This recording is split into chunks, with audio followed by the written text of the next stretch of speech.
Welcome back to the Wasteland, everybody. Welcome back to Fallout 3, where today we're once again going to be taking a look at the pistols of Fallout 3, but this time we're going to be ranking them from worst to best in terms of the way that they look, at least in my opinion. And this isn't really going to be looking at the stats of the weapon, more so just how the weapon actually looks inside the game and whether it fits in the Wasteland. So the pistols in Fallout 3 range in variety quite a bit. Some of these are inspired by real-life firearms, other times are just completely fantasy, sometimes they're kind of an in-between mix of guns that aren't quite exactly the way that they're shown, or it might be a hybrid of a couple of different weapons. So let's begin this list. We have 14 pistols in total to take a look at. This will not include unique variants of the weapons, but they look exactly the same. Maybe they function a little bit differently, but if the weapons look pretty much the same, then they're going to be just counted as one weapon. Coming in at our number 14 spot, we have the dart gun. This is an improvised weapon, a weapon that you have to make yourself. The blueprints for this weapon you can find throughout the Wasteland, and this is a very interesting weapon the way that it's put together. So this one launches darts, so it doesn't really fire anything, but the darts that it does shoot are coated in rad scorpion venom, which is way more deadly against anything that you use it against, more so than the rad scorpions themselves, because this causes the enemy's legs to become instantly crippled, which makes it so this weapon is incredibly powerful. It's one of the best pistols in the game just for that ability alone, because it makes it so any melee enemy can't really get close to you, so that is really, really strong. I put it down here though because it is the most crude looking, but it certainly looks like something that somebody could make. This seems to be modeled primarily off of little hand crossbows, which generally aren't very powerful. This weapon is also not very powerful, but it does have venom in it, which makes it so that does make it a lot more effective against enemies. In order to make one of these, all you need is a paint gun, some surgical tubing, and a toy car. You could probably make something like this look a little bit better if you didn't just put it together with various scrap. But, I mean, if you have all the things there so that you can have enough tension on the surgical tubing to launch it, then I don't see why this weapon couldn't actually work in the Wasteland. It probably wouldn't be as effective as it's shown in Fallout 3, and it is probably the most crude of the guns that we have on the list here. At our number 13 spot, we have the Mesmatron. This one also goes for the microwave emitter because they have the exact same model, and this weapon has always seemed really strange to me. It's almost like you took an Enclave iBot and attached a handle and a magazine to it, and then we're using it as a weapon. The Mesmatron itself is not really used as a weapon, it's more used as a tool to stun enemies so that you can put the slave collars on them, or to potentially rob the enemies if you would like to do that. The microwave emitter, on the other hand, is actually a weapon and does okay damage, although it is in a very far off spot in Point Lookout, so you're probably not going to get it until you actually complete the main quest there, in which case it's still an okay energy weapon, but I've never really liked the look of this. Mainly it's taken up just way too much of the screen in Fallout, and it just seems a little bit bizarre to me. So maybe if it was squished down a little bit, I would like it a little bit more, but it's just not really one of my favorite weapons. Also, I don't know how great a microwave emitter would actually be as a weapon because of the way microwaves actually work. So I feel like the damage from this would be pretty minimal unless you were using it at very close range or it was an incredibly high-powered microwave, in which case maybe they do have a lot of nuclear energy in Fallout, so if you could contain that to something that small, maybe it could actually do some serious damage. And the Mesmatron being basically a massive stun gun would be interesting, but would not be comfortable to carry around, I don't think. At number 12, we have the Alien Blaster family. So this weapon has never really been one of my favorites, at least the way that it looks in Fallout 3 and Fallout New Vegas. It's very powerful, and all versions of it are, including the Captain's Sidearm and the Fire Lance. They are three of the strongest energy weapons in the game, or at least energy pistols in the game, so they are very solid weapons in terms of stats. But the weird 1950s Alien Blaster look just isn't really one of my favorites. It's okay enough. It looks more like a toy though, and it's not even my favorite of a weapon like this. Something like the Sea Finder from Fallout New Vegas, I think I like a little bit more, especially in the way that it actually functions. That just looks a little bit cooler to me than something like the Alien Blaster, so this one hasn't really been one of my favorites. It's undeniably powerful though, and you can get multiple Alien Blasters throughout the game, at least 2 of them plus the Fire Lance, but that one is a random event, so might be a little bit more difficult to get. Coming in at number 11, we have a Wasteland classic. This is the sawed-off double barrel. So why is the sawed-off double barrel this low? Because the sawed-off double barrel is kind of a staple of the Wasteland ever since like Mad Max. And sawed-off double barrels by themselves are pretty cool. I do like them. However, the one in Fallout 3 is modeled a little bit strange. It's mostly because it has like an extra pivoting handle, it looks like, where you put it together, which I guess you could do. I don't see a reason why that wouldn't work for a sawed-off shotgun. It just seems a little bit redundant to do that for a sawed-off shotgun unless you cut like the stock way too short or the stock broke off of the gun and you didn't make it to the right length so that you could actually carry it around. The sawed-off double barrel is actually a pretty strong weapon, at least in the early game of Fallout 3. It does get outclassed pretty fast by like the combat shotgun, which I would argue I maybe dislike even more than this one.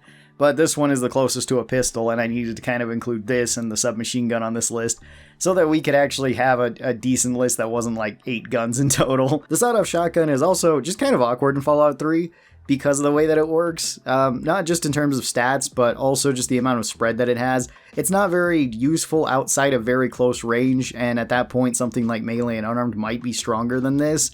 It probably is in a lot of cases if you had something like the Deathclaw Gauntlet or the Shish Kebab.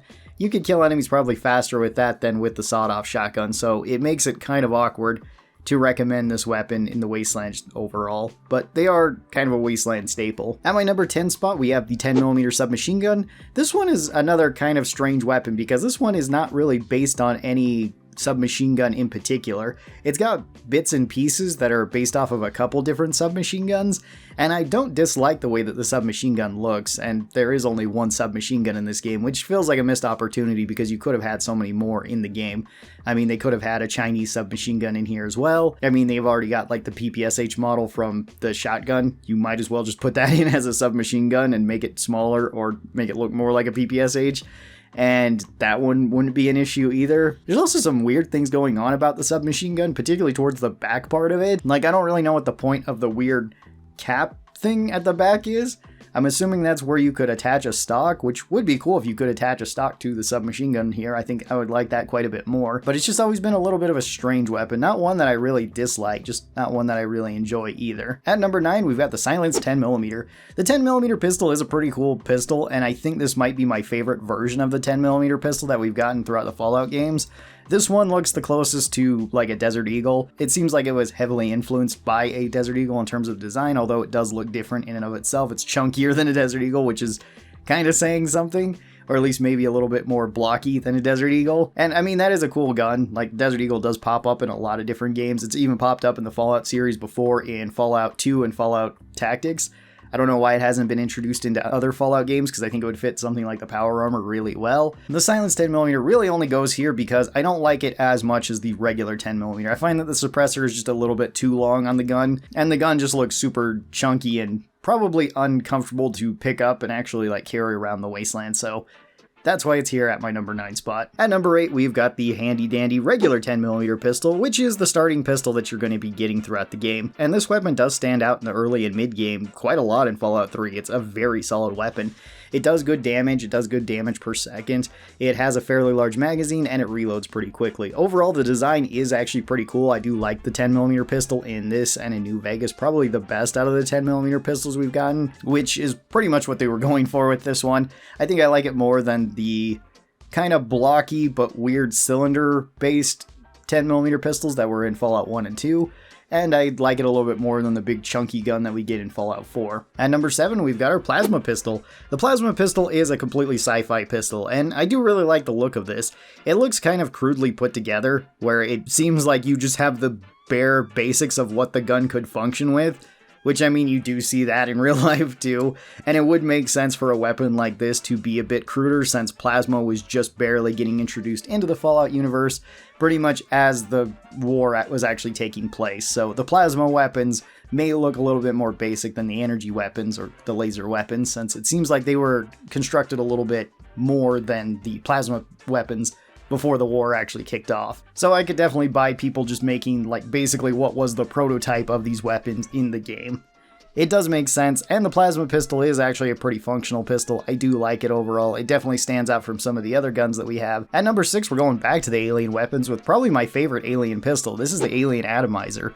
The alien atomizer and the pulverizer are two pistols that you can find on the mothership Zeta. This is the standard sidearm that the aliens carry around with them. This one looks a whole lot more sci-fi. As to how it functions, I have no idea. I'm assuming alien magic, or the equivalent of alien magic. The way this one shoots, it does kind of remind me of something like the plasma cutter from the Dead Space games. I really enjoy that. It looks pretty cool, although the hitbox is actually fairly thin on this. The damage and damage per second are once again good from these weapons, but we're not really basing it off of that.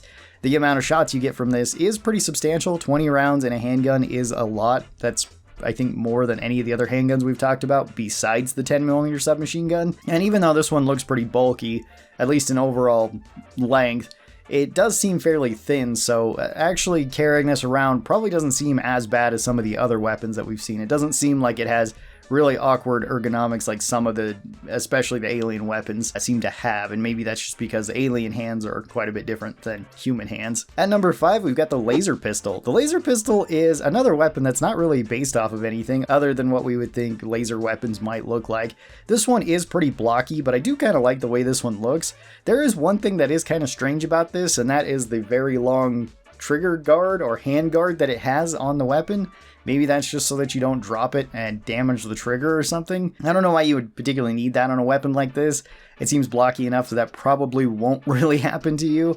I do like the way that this one reloads. It definitely screams sci-fi, and it's a very cool weapon that you can get pretty early on throughout the Wasteland. It's very good for an energy weapons build. It's likely going to be your first weapon if you're running that build, and it can serve you pretty well, as there is actually quite a few different versions of the laser pistol throughout the game, like the Protectron's Gaze, which fires more like a shotgun. At number 4, we go back to more of a traditional pistol, which would be the 32 revolver. So the 32 revolver is likely based on a couple of different pocket pistols. There were quite a few pistols that were chambered in 32, as well as you could get revolvers like this. Small caliber revolvers like this and small caliber pistols in general were pretty popular for a time, especially just after like World War I, where putting something like this in your pocket was better than not having any sort of gun on you at all, at least in places where you could carry these around. It is a break action, double action revolver, which would be perfectly fine in the Wasteland. I don't see why a gun like this wouldn't survive for a very long time. There's not a whole lot of complicated parts in this, at least compared to certain other firearms.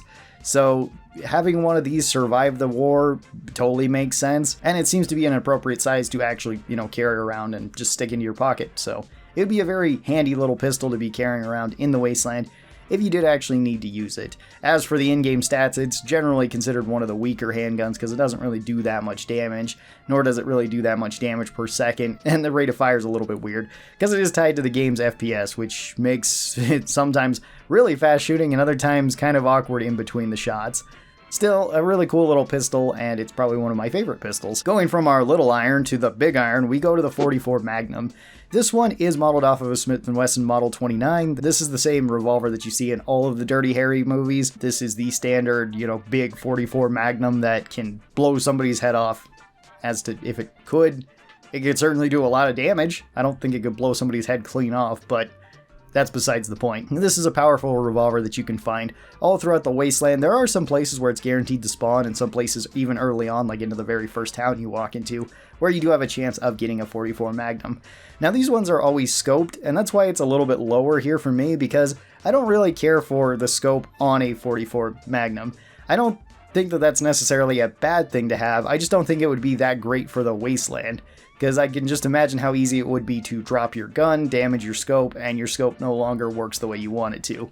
In which case, then, I don't buy that the 44 wouldn't be, able to survive the war. I imagine it definitely would. And having something as big as a 44 on your hip would probably make you feel a lot more safe in the Wasteland, especially if you were going to get attacked by a Yaogwai or a Deathclaw. Something like that might actually do some serious damage to it, as opposed to something like the 32, which I'm pretty sure they could just shrug off. At number 2, we've got the Chinese pistol. We're going across the seas to China, or they're coming over here, because there was a lot of Chinese spies in the Fallout universe, and the Chinese pistol is a really cool handgun. I really enjoy it, although sadly it's not a very good gun in the game. This is modeled after a C96 Mauser, which was actually the very first semi-automatic handgun that was ever adopted by any military. And it was adopted in the Chinese military a lot, especially after World War I. And there was a whole lot of different Mauser C96s or clones or just kind of janky versions that weren't actually the same gun, but they looked like the same gun that were actually made in China. These ones came in all sorts of different calibers. In Fallout 3, they are chambered in the 10mm because that became the standard cartridge in this universe, which honestly wouldn't be that weird for a Mauser C96 because I imagine they could probably handle that. 10mm is fairly powerful, but these could also be scaled up to like 45, I'm aware. so it should be able to handle something like a 10mm. That would probably still give it more pressure, but the Mauser C96 is a little bit over-engineered in terms of what it can actually handle, so that's pretty good. It would have been really cool to see a fully automatic version of this too, since a lot of C96 Mausers could actually be converted to full auto and would have a really high rate of fire. And if it had something like that, especially with an extended magazine, Chinese pistol might actually be kind of useful then. Whereas in standard Fallout 3, it's generally considered probably the weakest pistol in the entire game, and it would have been cool to actually use this, as opposed to basically getting rid of all the Chinese pistols because you start out with the 10mm that's just flat out stronger than it in every way. And then at my number 1 spot, we've got Paulson's revolver. Another 44 Magnum, but this one doesn't have the scope on it, so I don't have any problems with it. This would make the most amount of sense for you to actually be carrying around, I think, in the Wasteland. Something that is pretty big and powerful that can take down big enemies, assuming that you're not using a large rifle or shotgun in order to kind of deal with everything in the Wasteland. This would make a good alternative just in case something big happened to jump out at you and you needed to shoot it. 44 Magnum here is once again based off of the Smith & Wesson Model 29, although technically that doesn't really make sense since you get it from Paulson, who was abducted by the aliens, presumably in the Wild West. So his revolver couldn't really be a Smith & Wesson Model 29 because it would have just been too late of a model for him to actually, which does make me wish that this was modeled after something different, like something like a 1858 Remington would be a really cool option to have for this, or maybe like a Colt Dragoon or something. Something that is pretty, big and powerful. Funny enough, since this one fires like a shotgun, there was actually some even old revolvers that could do that. I'm aware of one that was in, I think, 28 gauge shotgun, which is better than 410 shotgun, not quite as big as 20 gauge. And this thing was absolutely massive. I think it held like 5 shots. And as to how often that was actually used, probably not very much, because I've never heard of any other revolver being made like that. But it would be very fitting to change the model a little bit to fit something like this. There's another revolver that is also known for having kind of a shotgun round in it, and that would be the LeMat revolver, which would be another really cool model to actually see in the game, even though technically the LeMat used still standard ammunition and then just had the one shotgun round in it, in its second barrel. Tell me what your thoughts are, which are your favorite in terms of design and which are your least favorite, and would you like to see lists like this done similar to the tier list that I've already done, just going over the weapons from worst to best in this order. I kind of like this format, so I might still do that with some of the other ones. Maybe I won't do Fallout 3 right away since we've just done the tier list there, but something like Fallout 4 or New Vegas I think would be really fun to do this. Tell me your thoughts on that. I'll catch you next time. You guys take care, have a great rest of your day, and bye-bye!